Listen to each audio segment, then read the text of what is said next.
Assalamualaikum warahmatullahi wabarakatuh. Salam sejahtera untuk kita semua. Perkenalkan, nama saya Dr. Isya. Saya dari IKTHT BKL FK Undip. Pada kali ini saya akan sharing tentang suatu penyakit, yaitu kanker yang sering dijumpai di Indonesia. Kanker apakah itu? Kanker nasofaring atau yang sering disebut CA nasofaring. Mau tahu lebih lanjut? Ikuti saya.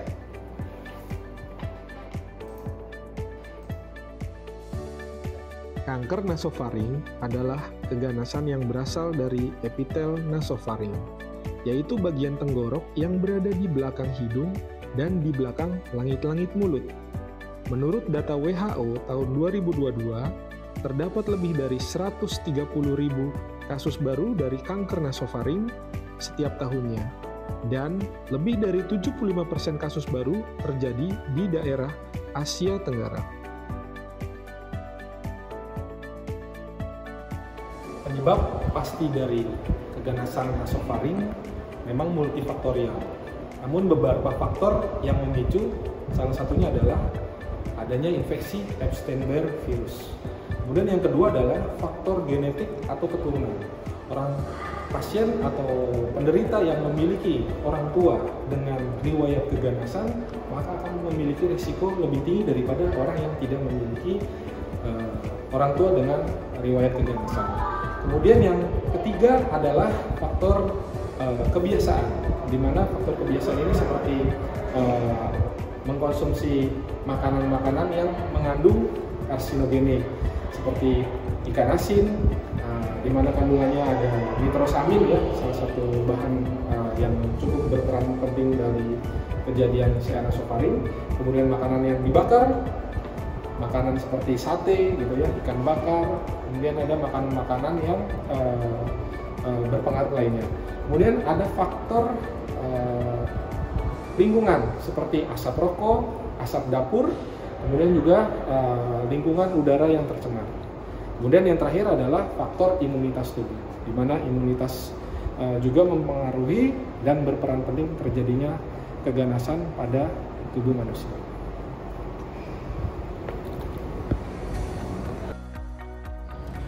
Gejala kanker nasofaring seringkali tidak khas stadium awal, sehingga pasien akan datang setelah memasuki stadium lanjut.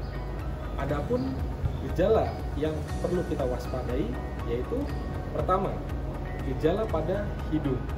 Hidung akan memberikan gejala adanya hidung tersumbat baik satu sisi maupun di keduanya. Kemudian hidung mengeluarkan darah atau lendir darah dan hidung mimisan.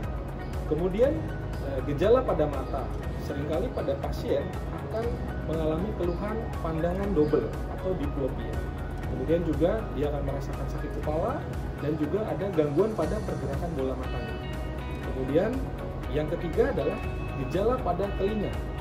Pada pasien dengan keganasan atau kanker nasofaring, dia akan mengeluhkan adanya penurunan pendengaran, telinga terasa penuh, dan juga telinga berdenging atau kita bilang tinnitus. Kemudian yang keempat adalah gejala pada leher, di mana gejala pada leher ini kita melihat adanya pembesaran kelenjar getah bening baik pada satu sisi maupun di kedua leher itu. Kemudian ada gejala-gejala yang umum seperti badan terasa lemas, kemudian makan dan minum sulit, kemudian adanya penurunan berat badan, dan juga ada gejala-gejala sistemik yang mengarah ke penyakit komplikasi lain. Beberapa faktor risiko terjadinya kanker nasofaring antara lain jenis kelamin, di mana nasofaring lebih sering terjadi pada pria daripada wanita. Yang kedua, ras, di mana kanker jenis ini lebih sering mempengaruhi orang-orang di ras Asia. Kemudian usia, kanker nasofaring dapat terjadi pada semua usia, namun paling sering didiagnosis pada dewasa antara usia 30 tahun sampai dengan 50 tahun. Kemudian faktor risiko lain yaitu makanan yang diawetkan dan juga makanan yang dibakar. Kemudian adanya infeksi Epstein-Barr virus.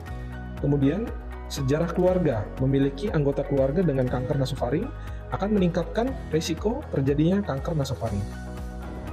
Nah, dari gejala-gejala yang tadi sudah disampaikan, apakah ada semua? Jika ada, maka kita dapat melakukan pemeriksaan lanjutan. Yang pertama, kita bisa melakukan pemeriksaan nasofaringoskopi, baik dengan nasofaringoskopi rigid maupun dengan fleksibel. Setelah kita lihat dan kita evaluasi jaringan nasofaring, apakah ada tanda-tanda mengarah ke tumor ataupun massa di nasofaring. Jika ada, kita lanjutkan dengan pemeriksaan biopsi nasofaring. Nanti hasil biopsinya kita kirim ke lab PH untuk mengetahui apakah jenisnya jinak atau ganas. Adapun pemeriksaan lain, yang ketiga yaitu seperti pemeriksaan pencitraan, CT scan nasofaring maupun MRI nasofaring. Kemudian ada pemeriksaan lanjutan sesuai dengan kebutuhan dari pemeriksaan, kemudian pemeriksaan penunjang lain untuk melanjutkan tindakan dan tata laksana berikutnya. Tata laksana kanker nasofaring merupakan tata laksana yang dilakukan secara komprehensif, dimulai dari pencegahan sampai dengan tindakan medis. Tindakan preventif atau pencegahan pertama, kita dengan cara menghindari makanan-makanan yang menggunakan bahan pengawet seperti nitrosamin. Kemudian makanan-makanan seperti ikan asin, kemudian makanan-makanan yang dibakar, dan juga makanan-makanan yang dikemas dengan menggunakan kalender. Kemudian kita menghindari asap rokok, baik kita menghirup secara aktif maupun secara pasif. Kemudian hindari asap-asap dari produksi pabrik maupun udara yang mengandung radikal bebas.